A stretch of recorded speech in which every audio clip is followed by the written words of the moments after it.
네, 경기도의 이로운 소문, 줄여서 경이로운 소문이죠. 오늘은 세 번째 초대 손님 바로 옆이십니다. 경기도 양주시의 정성호 의원님 모셨습니다. 안녕하십니까? 네, 안녕하십니까? 예, 경이로운 소문은 네. 경기도의 이로운 소문을 좀 내자. 네. 그래서 경기도에서 맹활약 중이신 우리 중진 의원님들 모시고 네. 경기도 의정 활동에 좀 노하우를 배우는 시간으로 좀 준비를 했는데요. 네. 바쁘실 텐데 이렇게 자리 응해 크게 주셔서 바쁘진 않습니다. 엄청 바쁘신 거 제가 잘 알고 있는데. 기분 바쁘다는 건 거짓말이에요.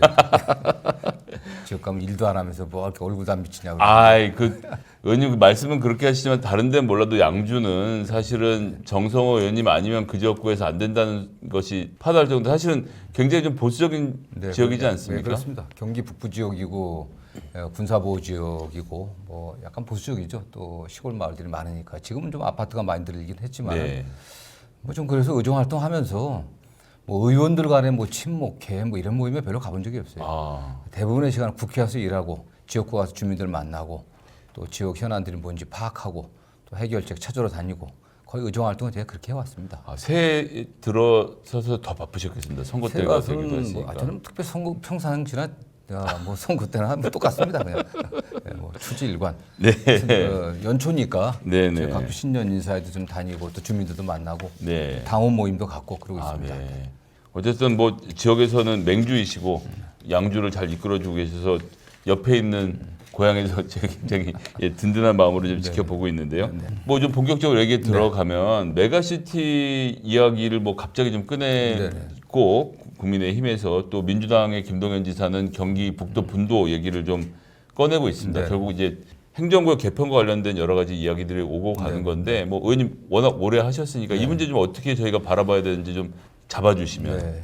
일단 뭐 김동연 지사가 추진하는 경기북부 특별자치도 문제는 김동연 지사의 지난해 그 경기도지사 선거 공약이었지만 사실은 이 문제 제기는 한 이미 20년이 더 됐습니다. 그렇죠. 20년 전부터 꾸준히 역대 대선 후보들도 경기북부 뭐 자치도를 만들겠다는 그런 공약들을 많이 하셨고요. 오랫동안 준비되었습니다. 그다음에 김동연 지사는 취임하자부터 경기북부 특별자치도 설치를 위한 여러 가지 연구 또 주민들과 했던 간담회 또 그다음에 정책적인 준비를 해왔고요. 뜬금없는 얘기 아닙니다. 그리고 실구 구체적인 그 실행 방안도 추진해 왔는데 경기도하고 경기도의 무슨 뭐 그 메가시티 얘기는 이거야말로 뜬금없는 얘기죠. 아무도 듣도 보도 못했어요, 사실은 이게.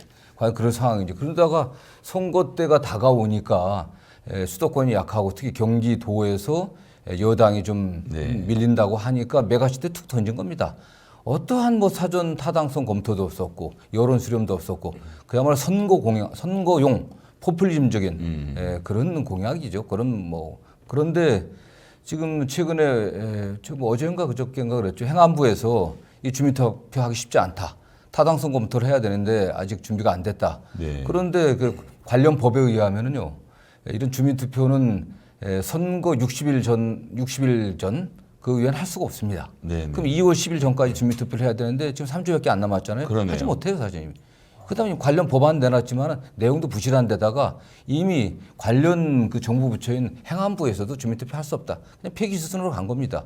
얼마나 여당의 메가시티 공약이 준비가 안 된 그야말로 선거용 그냥 보여주기식 쇼였는지가 바로 드러난 거죠. 네. 아, 고향도 지금 뭐 예를 들어서 고양시 전체를 서울로 편입하자, 뭐 고향은 다 들어가긴 그러니까 덕양구만 잘라서 편입하자 해서 이제 시끄럽긴 한데 누구도 구체적인 이야기를 하는 사람이 없는 게 다 그런 이유군요. 그렇습니다. 그러니까 더군다나 여당이 이런 식의 무책임한 공약들 내면 안 되겠죠. 더군다나 김포 메가시티 같은 경우는 김포의 모양을 보면 저희 양주시가 김포하고 비슷한 식으로 서울시 붙어 있습니다. 길게 늘어져 갖고 붙어 있는데 김포는 그 DMZ 그 휴전선하고 붙어 있는 지역 아니겠습니까? 안보적으로는 문제고 그다음에 여러 가지 재정적인 측면에 있어서도 과연 서울에 편입되는 게 좋은지 그 여러 다른 이견들이 많이 있거든요. 오히려 지금 필요한 거는 경기 북부가 남부 지역에 비해서 굉장히 낙후됐습니다. 지역 내 1인당 GRDP가 경기 남부의 한 60 내지 70% 그 사이 정도에서 왔다 갔다 합니다. 굉장히 낙후되어 있거든요. 그렇죠. 왜냐하면 경기 북부 지역이 군사시설 보호구역으로 규제가 있었고 미군 공여 지역이 있었고 뭐 그린벨트도 있었고 상수원 보호구역도 있었고 각종 중첩 규제 때문에 발전 못했던 거거든요. 이 지역의 특성에 맞는 개발 계획을 짜줘야지 무책임하게 그냥 서울에 편입하겠다는 것은 그렇게 해서는 여당이 해서는 안 될 것이고 그런 면에서 경기 북부가 독자적인 개발 계획을 갖고 어쨌든 지역 발전의 방향들 또 계획들을 세울 수 있는 경기북부 특별자치도가 보다 현실적인 방안이라고 생각합니다. 예, 뭐 하여튼 명쾌한 말씀 감사드리고요. 조금 전에도 말씀하셨지만 사실 고향도 그런데 보면 이제 화정이나 이렇게 좀 집중적으로 도시 지역이 있는가 하면 또 반대 지역은 물론 읍면은 아닙니다만 거의 농촌에 가까운 지역들로 구성돼 있는데 양주도 좀 대표적인 곳인데 그렇죠. 네. 그런 와중에 좀 신도시들도 만들어지고 있는 그렇습니다. 거 아닙니까? 네. 좀 이 균형과 갈등이랄까 이게 개발의 격차를 어떻게들 양주도 이게 좀 상당히 심각한 편입니다. 네. 양주에 2기 신도시가 지금 입주하고 있습니다. 네, 몇 년 네. 전부터 입주가 시작되고 요새 본격화되고 있는데 옥정 회천지구라고 요 지역은 기본적인 그 생활 인프라들이 좀 갖춰 있긴 하죠. 그러나 아직까지도 그 지역도 교통이 좀 불편하긴 합니다. 그러나 구도심 지역은 또 더 낙후돼 있고 그렇죠. 이 신도시가 양주의 동쪽에 있고요. 네. 또 서부 지역은 농촌 지역입니다. 또 농촌 지역에 계신 분들은 또 상대적인 박탈감이 좀 크기 때문에 여기에 균형 발전 문제가 지역적인 차원의 균형 발전 문제가 크게 제기되고 있는데 네. 역시 지역 내 구도심 부분들은 저희 지역 같은 경우는 덕정지구하고 또 삼북지구에서 도심 재생 사업을 좀 하고 있습니다. 네네. 그 도심 재생 사업을 해갖고 지역 내 문화, 복지, 체육 인프라들을 같이 갖춰주는 그런 네. 복합 어떤 커뮤니티 센터들을 갖다 짓고 있고요. 그다음에 양주 서부 지역 같은 경우는 근본적인 변화를 줘야 됩니다. 네. 그 양주 서부 지역이 역시 지역이 어떻게 접근할 수 있는지 접근성의 문제가 가장 큰 거거든요. 그 교통 문제 아니겠습니까? 저희 양주 지역 같은 경우는 그래서 새롭게 지금 고속도로를 양주 서부 지역을 남북으로 관통하는 고속도로를 만들어 갖고 서울의 어떤 접근성 또 다른 지역에서 양주 서부 지역에 접근하기 쉬운 그런 여건을 만드는 데 좀 최선을 다하고 있습니다. 네. 그 고속도로 방금 말씀하셨는데 보태서 이제 7호선 연장을까지 포함해서 좀 교통망 확충을 많이 하신다는 네네. 말씀 들었는데 이게 그렇게 막 하자고 되는 건 그런데 아닌데 이게 어떻게 하시는 이 겁니까? 7호선 문제는 제가 2004년도에 초선 국회의원 됐을 때 네. 그때부터 시작을 해갖고 아. 초선 말기부터 시작해갖고 제가 중간에만 낙선을 하고 2016년도에 와서 그때 그 예비 타당성 사업 타당성 조사가 그때 끝났습니다. 그래갖고 그게 시작된 거고요. 그 착공은 지난해부터 착공이 됐기 때문에 드디어 하긴 됐네요. 10년 이상 걸린 겁니다. 그래갖고 지금 현재 공사가 진행 중에 있는데 네. 뭐 다른 도로나 철도나 시민들은 뭐 빨리 해갖고 빨리 해주길 바라지만 행정 절차만 해도 대개 한 4, 5년씩 걸립니다. 네. 행정 절차들이. 네, 그렇기 때문에 그 과정에서 국회의원 역할이 굉장히 중요하죠.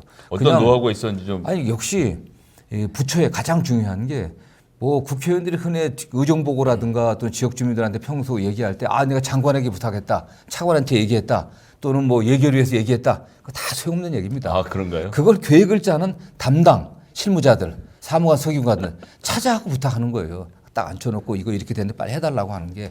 근데 그런 거 없이 국회의원들이 대개 보면은 뭐 장관한테 쪽지를 줬다, 예결위에서 얘기했다, 뭐 질의했다, 뭐 건의했다 하는데 다 소용없어요. 혹시 우리 김성애 소장님이 네네. 제가 보기엔 뭐 22대에 꼭 중요한 역할을 국회 와서 하셨으면 좋겠다는 생각을 하는데 네네. 절대 위기가 아니라 역시 실제 일을 하는 사람들 답은 현장에 있지 않습니까? 사무관, 부의사관들, 사무관, 서기관들, 서기관들, 과장들, 네. 또 주무, 또 팀장들 이런 네네. 사람들이 그리고 그게 모든 행정 절차가 지방자치단체, 기초단체하고 광역단체, 경기도하고 중앙부처, 대개 국토부하고 기재부 연결되어 있기 때문에 거기 실무자들하고 신뢰를 갖고 설득을 하는 게 가장 중요해요. 그게 가장 빠릅니다. 그런 노하우가 있으시군요. 저는 뭐 예산을 따거나 지역 사업할 때 네. 사무실에 앉아서 실무자들 오라가라 하지 않았습니다. 제가 찾아갔어요. 초선 재선 때. 그럼 왜 국회의원이 왜 오냐? 가서 오면 저 차관실에 와갖고 차관님 방에 가서 있으면 이제 국장 와서 보고하겠다는데 그렇게 안 했습니다. 그 앉아 있는 담당 그 과장 네네. 또는 뭐 사무관 찾아가서 부탁하고 그러면 그분들이 감동하거든요. 제가 그런 경우는 들어본 적이 없는데 제가 그러겠습니다. 특별한 노하우시군요. 제가 기획재정위원장을 하는데도 기재부의 예산실을 쭉 방문했습니다. 아. 역대 기획재정위원장이 예산실을 예산실 실무자들 다니면서 악수하고 잘 부탁한다고 얘기한 사람 제가 처음이래요. 아, 그렇군요. 그런 또 밑바닥을 훑는 노하우를 그게 가장 오늘- 중요하죠. 아. 답은 현장에 있는 거거든요. 네네. 이 사업 계획을 짜고 그걸 진행시키는 분들은 실무자들이니까. 장관 얘기해봤자 뭐 밑에 비서실장 줘갖고 이거 정성 의원이 이거 검토를 요구하는 거다. 이거 이제 김성애 의원이 이거 좀 해달라고 한다. 그러면 밑에는 뭐라고 하냐면요. 안 되는 이유만 써서 보고합니다. 아, 그렇군요. 그래서 그렇게 하시니까 양주에 7호선도 들어가고 고속도로도 막 7호선 뚫리고. 뭐 GTX 신호선 그다음에 7호선을 갖다 포천까지 연장하는 문제. 네. 그 7호선하고 기존의 1호선하고 연결하는 거 이게 다 그렇게 해결한 거거든요. 아, 역시 지역 강자이신데 다 이유가 있네요. 예. 감사합니다. 예. 그래서 좀 크게 좀 봤을 땐 경기 네. 북부의 이야기가 될 수도 있겠습니다만 의원님 생각하시는 경기도 발전 전략에 대해서도 말씀 좀 듣고 싶습니다. 중요한 게 경기도가 남부하고 북부가 좀 상당히 차이가 있어요. 말씀드린 것처럼 네, 그렇죠. 경기 남부 같은 경우 상당히 많이 발전해 있습니다. 이미 뭐 분당 뭐 테크노밸리를 해갖고서 상당한 IT 산업들 돼 있고 또 수원, 용인, 화성으로 해갖고 또 삼성전자, 또 현대자동차, 뭐 LG 각종 첨단 기업들이 들어오고 있는데 경기 북부는 제가 조금 전에 말씀드린 것처럼 각종 규제 때문에 들어올 수가 없었던 거예요. 기본적으로 군사분 계선이 있고 휴전선이 있기 때문에 누가 어떤 기업들이 투자하게 하겠습니까? 남북 관계가 과거에 굉장히 긴장돼 있었잖아요. 네네. 요즘 물론 뭐 최근에 북한의 어떤 그 발언이 굉장히 그 수위가 높아지고 있지만 그래도 그렇습니다. 국민들은 전쟁이 일어나지 않을 거다 이런 생각을 갖고 있거든요. 네네. 이런 게 그런 분위기가 있는데 그러니까 군사시설로 보호구역, 그다음에 제 지역 같은 경우 그린벨트 지역, 개발지원구역도요, 상수원 보호구역도 있죠. 제 그 지역 같은 경우는 임진강 고시라고 해갖고 기업들 들어오기 굉장히 힘들게 되어 있습니다. 네네. 국가산업단지 하나 없었어요.